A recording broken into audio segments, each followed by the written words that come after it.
Hello, this is Michael Ponce, RT Clinical Educator Coordinator for HME Specialists.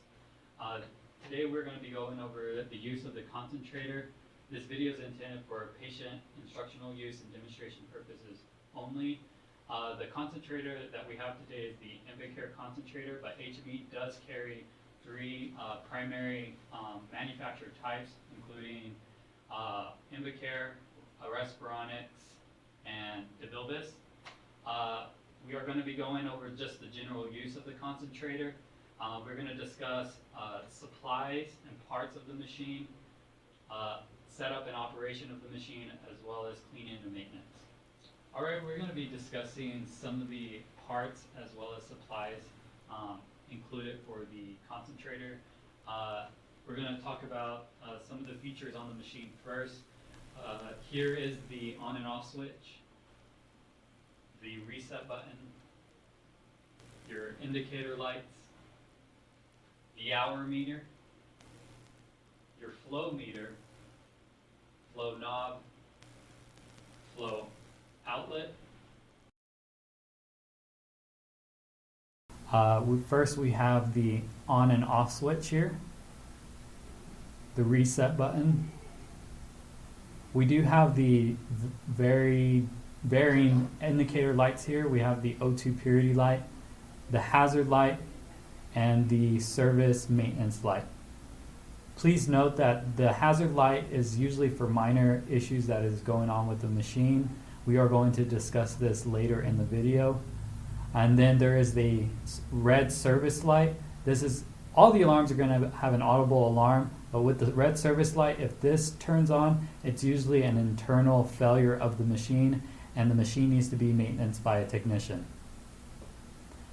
Next we have the flow meter here, the flow knob, the valve outlet port, and the hour meter. On the back side of the machine, we do have the external filter, and then we have the power cord. Some of the supplies include 50-foot tubing or 25 tubing, nasal cannula. The respiratory therapist is going to provide four 4-foot nasal cannulas, 4 7-foot nasal cannulas. Sometimes you'll be provided a 7-foot tubing, as well as a oxygen adapter if you are using the concentrator for your PAP machine. You'll also be given 2 swivel connectors. All right, so we're going to be going over setup and operation of the concentrator. When you receive your concentrator from the respiratory therapist or the field service technician, you are going to receive obviously a variety of supplies. But one of the first things you need to do is put your concentrator in a nice cool area away from the wall, at least 6 inches to a foot. So when you have your concentrator, just make sure it's away from the wall. The machine is going to emit a certain level of heat, and that is normal. However, we don't want the concentrator up against the wall, as this could cause overheating and cause the machine to overload with power there.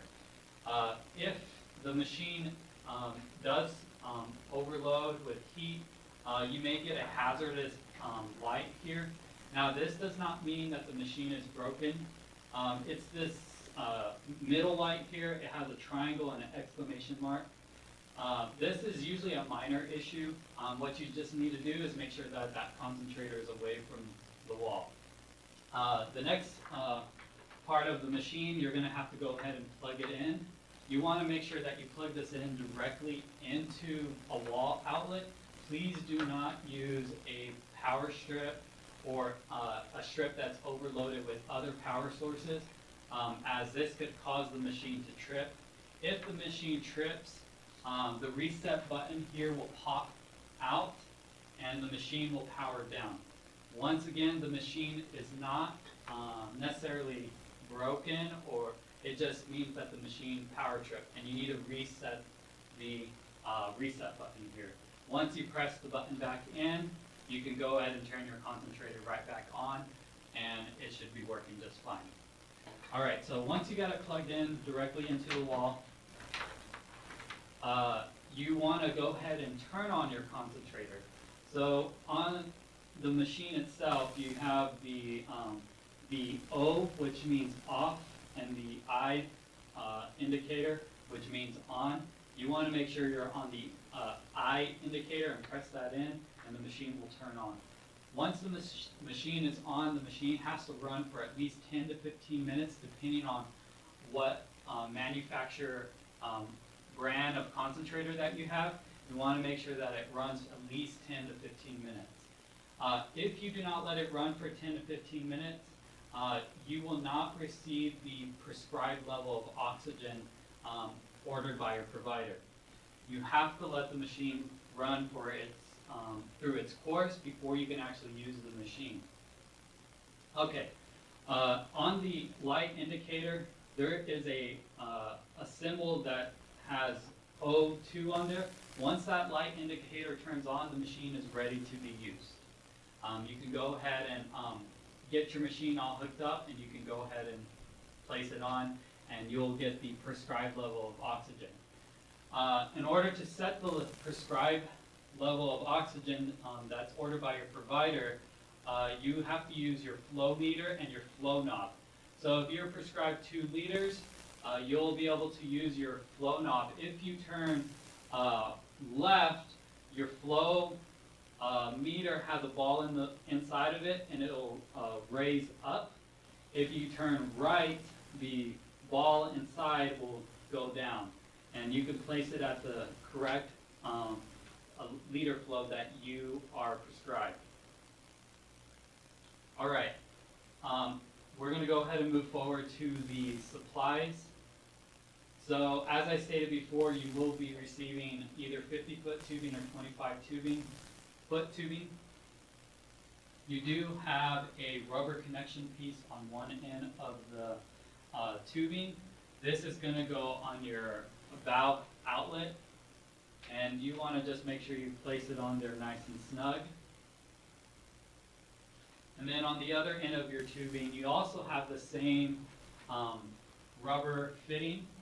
You are going to place one of your swivel connectors on the other end of the tubing, just like so. Just make sure it's nice and snug so it does not fall off. And then you have your nasal cannula. On your nasal cannula, you'll also have the same rubber fitting, and that's going to go on the other end of your swivel connector, just like so.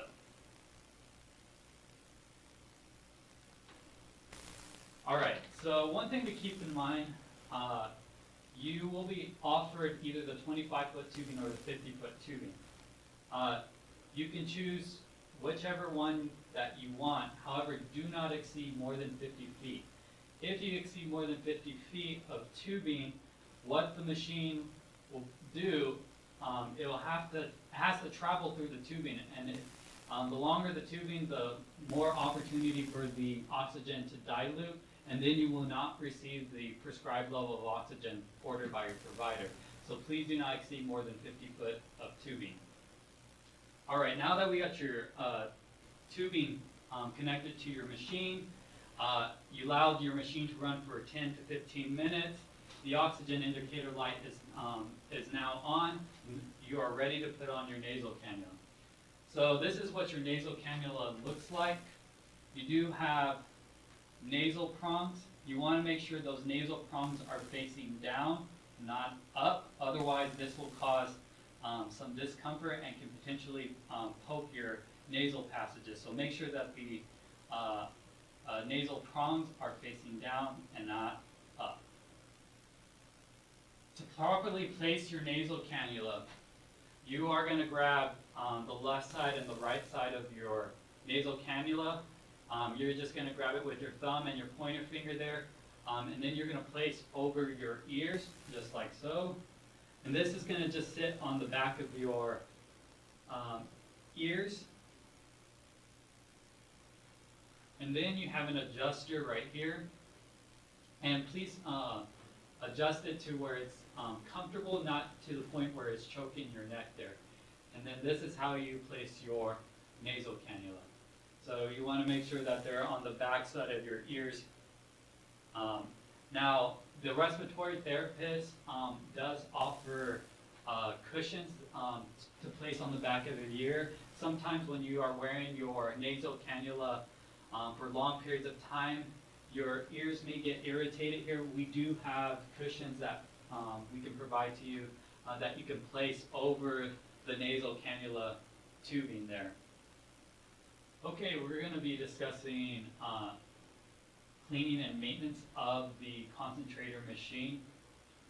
First, I would like to talk about the outside panel of the machine here. If it gets dusty with debris, all you need to do is just get a damp, wet cloth and just wipe down the concentrator just to make sure that the machine is well maintained and doesn't get dirty. On the back side of the concentrator, there is an external filter as well as an internal filter. You do see the external filter. This filter needs to be cleaned on a weekly, bi-weekly basis depending on environmental factors. So if you have dogs, cats, or any sort of pets, or if you smoke, you definitely don't want to smoke with your concentrator for one, but you definitely will need to clean your filter more often. One or two things you can do is kind of shake it off to get some of those dust particles off the filter. If it's really dirty, I do recommend rinsing it under warm water.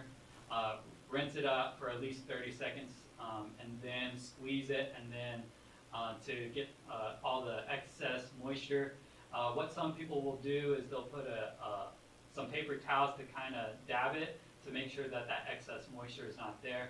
And it is okay to place it back into the concentrator as long as the filter is not dripping wet. Now, there is an internal filter in here as well. This is not to be serviced by you. HME has field service technicians that will maintenance that internal filter usually every 6 months when that filter needs to be maintenance. We do recommend you giving us a call about every 6 months so that we can just make sure that your machine is running properly. Our contact information is always provided on the front side of the machine. It has our HME logo as well as our contact number right in front of the machine there. Now, the other portion that I want to mention about this machine is some of the indicator lights. There are audible alarms that will go off occasionally. However, depending on which alarm is going off, you need to act appropriately. There's the middle light here that has the triangle and the exclamation. This is our hazard light. This hazard light will illuminate yellow, and it will only go off if it's something minor that's going on with the machine. So as I mentioned before, this machine could potentially overheat. You want to make sure that the concentrator is away from the wall at least 6 inches to a foot. Otherwise, the audible alarm could potentially go off. The other thing that could potentially cause the alarm to go off is the filter. If you're not cleaning the filter regularly, the audible alarm will go off. And once again, it's the light with the triangle and the exclamation mark. Another reason why the machine may alarm is the tubing. If the tubing is kinked anywhere, that causes an occlusion or blockage, and that causes the hazard light to go off. So those are things to just keep in mind when the machine does have an audible alarm. One more I want to mention, which I almost forgot here, is on your flow meter. Now, make sure to follow your prescribed level of liter flow. Do not go below 1 or above 5. If you go below 1 or above 5, this will also cause the machine to alarm. So make sure that the machine is between 1 and 5, and always follow your prescribed level liter flow. All right, so one last thing I want to mention is the respiratory therapist is going to provide a setup packet to you, which includes your rights and as well as our contact information if you need to reach HME. Our main contact number is 505-888-6500 if you need to reach customer service. We are also going to provide a instructional manual for your specific concentrator. Always follow the instructional manual for your particular concentrator. In that instructional manual, there is going to be a no smoking sign on the inside the manual. That no smoking sign is not necessarily provided for you. Obviously, you do not want to smoke or have any open flame around oxygen. Oxygen is not flammable, however, it does enhance a flame. So please do not smoke or have any sort of open flame. Do not have this concentrator near your stove. Do not cook with your concentrator. Please avoid any open flame.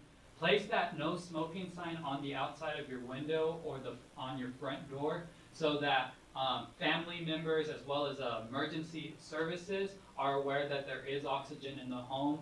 So if you have any other further questions, once again, you can contact us at 505-888-6500. Thank you.